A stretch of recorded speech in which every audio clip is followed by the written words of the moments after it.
साल 1937 भारत के बाजार में एक नया नाम आता है, डालडा वनस्पति घी। अगले 60 साल तक हर रसोई, हर घर और हर थाली में राज करता है। यह गरीब का घी बनता है, भरोसे का नाम बनता है। लेकिन फिर एक दिन ऐसा आता है जब लोग उसी डालडा से नफरत करने लगते हैं जिसे कभी सिर आंखों पर बिठाया था, और कुछ ही सालों में इसका पूरा एम्पायर खत्म हो जाता है। इस कहानी की शुरुआत होती है एक आदमी से, हुसैन डाडा। वह भारत में हॉलैंड से वनस्पति घी लाते थे। उस समय देसी घी बहुत महंगा था और आम लोगों की पहुंच से बाहर था, लेकिन स्वाद और खुशबू के साथ एक सस्ता विकल्प चाहिए था।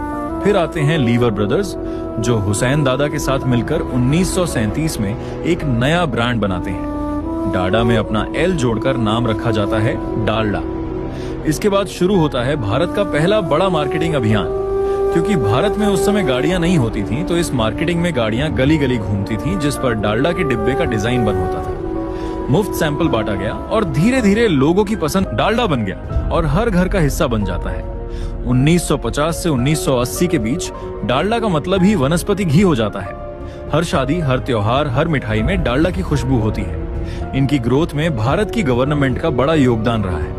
जब भारत की गवर्नमेंट ने देखा कि ये डालडा भारत के हर घर में इस्तेमाल हो रहा है, जिसके बाद डालडा राशन की दुकानों पर बिकने लगा। 1980 तक 40% सेल्स इन्हीं राशन की दुकानों से आती थी।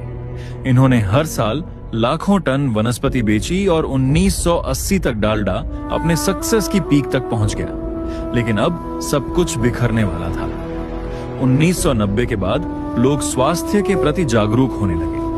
डालडा पर आरोप लगने लगे कि इसमें पशु वसा है, यह सेहत के लिए नुकसानदायक है।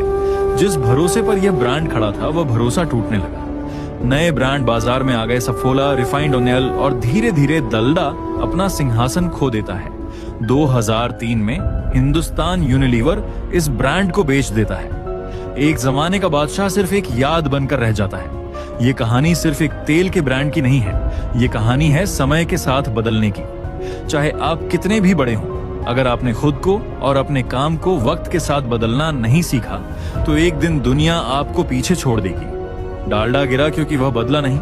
जिंदगी में वही टिकता है जो बदलना जानता है।